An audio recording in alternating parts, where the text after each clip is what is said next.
Abusia Branti anidi ene Kamel Mohammed ene nsem bia betutudwa Woy3 match se kamia kwese sebe anase Counsellor Lutterodt kamia kwese pani sebe KwÁsia papa eye efise wode nsem bi abetutudwa ide afa Tracy bache ene ni kunu Frank bedu enti amoa ehu a kamia kwese enna kwam kra eye fise abranti echirema na abranti Frank ene Tracy bache awawe ne kamia kwese since day one no masumo enju omo na onso counselor wase wo ka sembi no eto makoma mu anase eto ma adwemu no ma wawe netimi akoso no sebe ensema emfata nkwa ana wodi tudwa ebusia aha aya attention TV so ensema etwegwa wo social media so lifestyle entertainment ma hwe bedwuma na de be so mo attention TV so na me ka wo say won subscribe to YouTube channel na subscribe o follow wo Facebook follow your like comment and also share no me notification bell no to be the first to also get the videos Abrante Kamel Mohammed and ensema ni bebre ana keka ho a wode eto e de amane Counsellor Lutterodt yebeko ne akotie no e de abana so anfa na menka wo say your donations are never too late. The number no 0548302985. Nina University Foundation. When I will be a Jankama brower and a washer and to me for chalk, a crown I won, and now they are sending a catcher University no their friend, Nabia and Todin. No man away Tracy watching, and ama Tracy watching. Mufis a more sale. Mamunya Munkosunya, Namu Shano, about Boom Agin Montias. Because Ghana afford ye say yana motie nipa say ye tem bia pese mo gudi peni mase mo ye nipa beya sabe Ghana afford bi mo ye nipa beya na council sa Lutterodt papa penyi a uti kroma na jimi nkoa Counsellor Lutterodt uti kroma papa penyi a sabe what throw pension retirement age acho and Gyimifo3 nyansa sembie no wo ye no kroma nyansa sembie no asa papa wo ye no kroma Gyimifo3 anya Ghana and ye ma obi opportunity a we what ya broti a why the man opportunity so me na no nkasa because oni nyansa he's a fool. That man is a fool. Gyimifo3 papa penye otibi trase ebie na no kase se Obama e was single room a eni kwase oba bia ware no we oni nyansa we kwase ni e no say Gyimifo now we Ghana mu entertain this foolish man we asumbo no hia.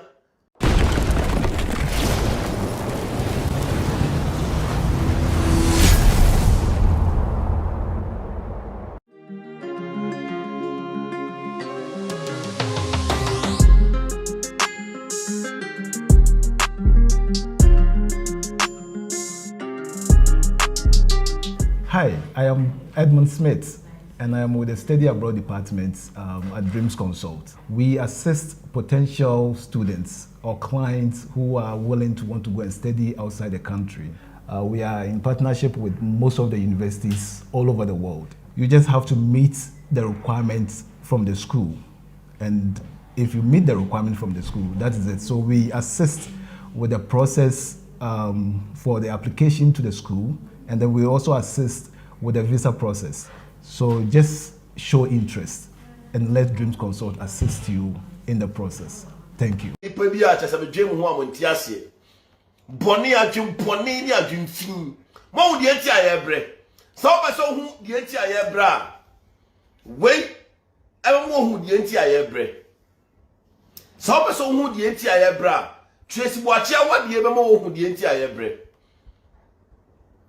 Obia efiensensem go but also obia jan fiensem obi okra ne anti ebeifo obi ho ane ofa bi ebeibu nsam obi ho ane papa nkasa ye wudini but also obia jane de ena abaya wasi so obo na bra no obia di nani esi ne so adan ya wawade ensem bebre Vivian boyfriend hwan girlfriend by man we makeup artist by man we say hey, makeup artist, so a makeup artist in poor. Now, it's a man and you one or your own. Sabaman, a makeup artist, and as a sabita fracture, so ye bini cram and poor, and you one or ye.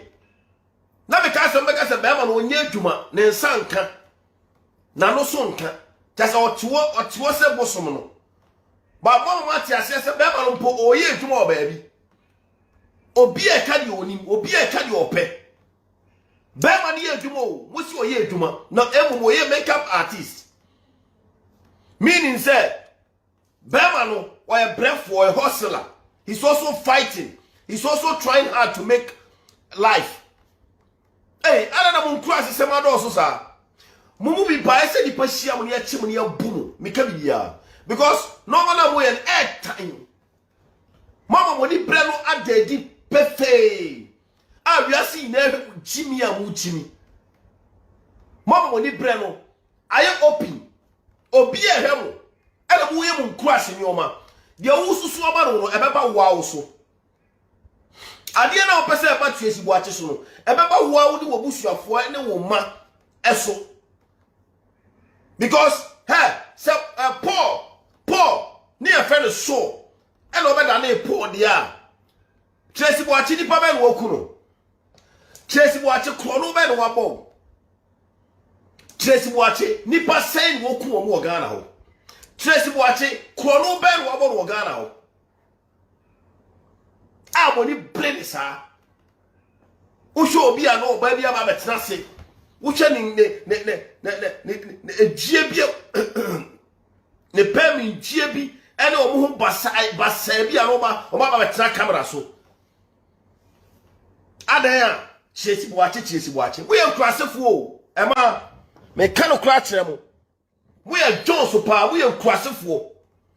ene enkrasu nyoma pa na mo ye no because the moya no ye na ye nyansafo na etiechie no ye hu musemu ye nkurasefo ye hu musemu ya ho ya na musa ye nibre obaba akomodi ne chi sam ene Tracy boache say mo hu se de moya no